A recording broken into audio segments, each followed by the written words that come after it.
So আমরা এবারে আরেকটা গল্প শুনবো, 2 নাম্বার গল্প। সেটা ধরে নাও তোমাকে এক্সাম হলে তুমি কোনোভাবে জেনে গেছো যে এই কেসটা একটা সিওপিডির পেশেন্ট। সো এই পেশেন্টের তুমি যখন একটা মানে জেনারেল এক্সামিনেশনের ফাইন্ডিং যখন বলতে যাবা, সেখানে আমরা সাধারণত জানি appearance, body build, decubitus, nutritional status ইত্যাদি ইত্যাদি অনেকগুলো পয়েন্টস আছে। কিন্তু কমনলি একটা স্টুডেন্টকে এরকম বলে দেওয়ার পরও দেখা গেল সে হচ্ছে যে ভুলবশত বলে ফেলছে যে anaemia is present. Okay, anaemia is present যখনই বলে ফেলছে তখনই কিন্তু হচ্ছে যে টিচার এই জায়গায় ধরে ফেলছে। আচ্ছা, সিওপিডির পেশেন্ট তুমি ডায়াগনোসিসে বলছো, আবার বললা যে অ্যানিমিয়া প্রেজেন্ট। বলো তো সিওপিডি তে কি অ্যানিমিয়া থাকে কি থাকে না? অর্থাৎ তখন এখানে কিন্তু কোশ্চেনটা আপত্তিকর হয়ে যায়। কারণ আমরা জানি সিওপিডি তে সাধারণত হাইপোক্সিয়া থাকে, মানে অক্সিজেন কম থাকে। এই অক্সিজেন কম থাকার কারণে যেটা হয় সেটা হচ্ছে আমাদের যে কিডনি আছে সেই কিডনি থেকে সাধারণত ইরাইথ্রোপয়েটিন রিলিজ হয়। ওকে, কিডনি থেকে ইরাইথ্রোপয়েটিন রিলিজ হয়। এই ইরাইথ্রোপয়েটিন গিয়ে হচ্ছে যে বোন ম্যারোর উপর কাজ করে, বোন ম্যারোর উপর কাজ করে সেখান থেকে হচ্ছে আরবিসি তৈরি বাড়ায় দেয়। অর্থাৎ পেশেন্টের কিন্তু অ্যানিমিয়া তো থাকেই না, উল্টা এখানে এই ক্ষেত্রে আমরা সাধারণত পলিসাইথেমিয়া পেয়ে থাকি। পলিসাইথেমিয়া পেয়ে থাকি মানে অর্থাৎ তো পেশেন্টের পলিসাইথেমিয়ার মতো ফিচারগুলো থাকবে, অ্যানিমিয়া তো থাকার কথাই না। তাহলে এখানে যে অ্যানিমিয়া প্রেজেন্ট লিখেছি এটা কিন্তু মানে লেখার আগে আমাকে অবশ্যই অবশ্যই ভাবতে হবে যে পেশেন্টের আসলে অ্যানিমিয়া আছে কিনা। তবে হ্যাঁ, এখন একটা কোয়েশ্চেন, যদি সত্যি সত্যি পেশেন্টের অ্যানিমিয়া থাকে তাহলে কি আমি লিখবো না? আনসার হচ্ছে হ্যাঁ, আমি অবশ্যই সেক্ষেত্রে অ্যানিমিয়া লিখতে পারবো। কিন্তু সেক্ষেত্রে আমাকে এই অ্যানিমিয়ার কজ কি কি আছে সেগুলো আমার হিস্ট্রিতে লিখে রাখতে হবে। যেমন এই মানে যে কোনো একটা পেশেন্টের যার সিওপিডি আছে সাধারণত পলিসাইথেমিয়া থাকতে পারে, কিন্তু তাই বলে কি তার অ্যানিমিয়া হতে পারে না? অবশ্যই হতে পারে।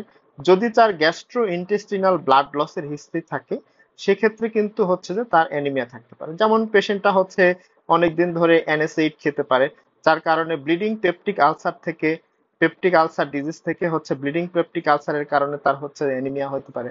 অথবা দেখা গেল যে এই পেশেন্টটার হেমোরয়েড বা পাইলস আছে, সেই হেমোরয়েডের কারণে কিন্তু হচ্ছে এই পেশেন্টের হচ্ছে পাররেক্টাল ব্লিডিং হয়ে অনেক বেশি ব্লিডিং হলে অ্যানিমিয়া হতে পারে। অথবা কোনো ম্যালিগনেন্সির কারণে হতে পারে, হুকওয়াম ইনফেস্টেশনের কারণে হতে পারে। এনি সোর্স অফ হচ্ছে যে ব্লাড লসের কারণে কিন্তু অ্যানিমিয়া থাকতে পারে। তাহলে এই জাতীয় কোনো ফিচার আছে কিনা এটা কিন্তু আমাকে হিস্ট্রিতে বলতে হবে। সো একটা সিওপিডির পেশেন্টের আমি কিন্তু কমনলি অ্যানিমিয়ার কথা আমার হিস্ট্রিতে লিখতে চাইবো না। যদি গ্রসলি অ্যানিমিক মনে হয় তাহলে অ্যানিমিয়ার কজগুলো আমাকে লিখে রাখতে হবে। এরপরে একটা সিওপিডির পেশেন্টের নিউট্রিশনাল স্ট্যাটাস যদি আমি হচ্ছে যে অ্যাভারেজ লিখে ফেলি তাহলে এটা কিন্তু স্যারেরা মাইন্ড করে ফেলে। কারণ আমরা জানি সিওপিডির হচ্ছে পেশেন্ট গুলো সাধারণত লিন অ্যান্ড থিন থাকে। ওকে, সাধারণত নীল অ্যান্ড থিন থাকে, মানে একটু ক্যাকেকটিকটা একটু মানে লিন থিন টাইপের হয়ে থাকে। তবে হ্যাঁ, লিন থিন ছাড়া যে হচ্ছে একটু হেলদি বা একটু হচ্ছে যে নর্মাল ওয়েট যে থাকবে না তা না, সেটাও থাকতে পারে। সাধারণত আমরা জানি ব্লু ব্লাটার এবং পিঙ্ক পাফার বলে সিওপিডির 2 ধরনের পেশেন্ট থাকে। তো যেগুলো হচ্ছে যে ব্লু ব্লাটার থাকে, এই ব্লু ব্লাটার অর্থাৎ ক্রনিক ব্রঙ্কাইটিসের পেশেন্ট গুলো কিন্তু একটু হচ্ছে মোটাসোটা বা অবেস থাকতে পারে। সো একটা পেশেন্ট যখন আমি দেখব যে আমার সিওপিডির পেশেন্টটা লিন অ্যান্ড থিন, এটা স্বাভাবিক সব নর্মাল পেশেন্টের, তখন নিউট্রিশনাল স্ট্যাটাস আমি হচ্ছে সাধারণত মানে এভারেজ লিখবো না, তখন বলবো যে লিন অ্যান্ড থিন পেশেন্ট বলবো।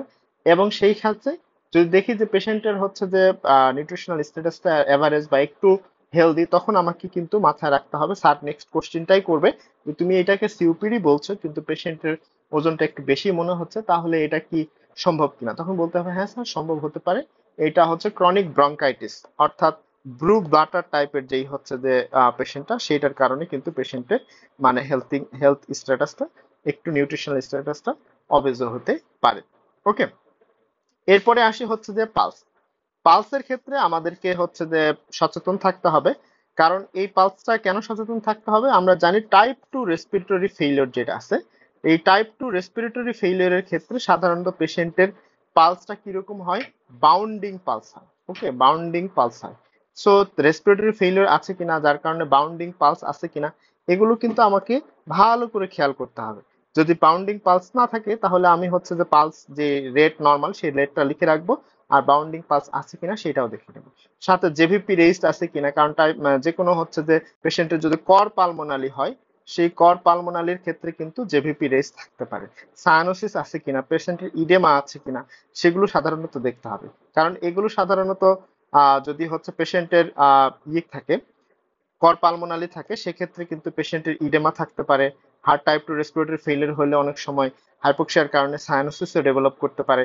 এবং এই যেখানে ফ্ল্যাপিং ট্রেমরটা আছে কিনা, যেটা আমরা টাইপ টু রেসপিরেটরি ফেলিয়ারে সাধারণত পাই, এগুলো খুব খুঁটিনাটি জিনিসগুলো আমাদেরকে সুন্দর করে খেয়াল করে পরীক্ষাটা দিতে হবে।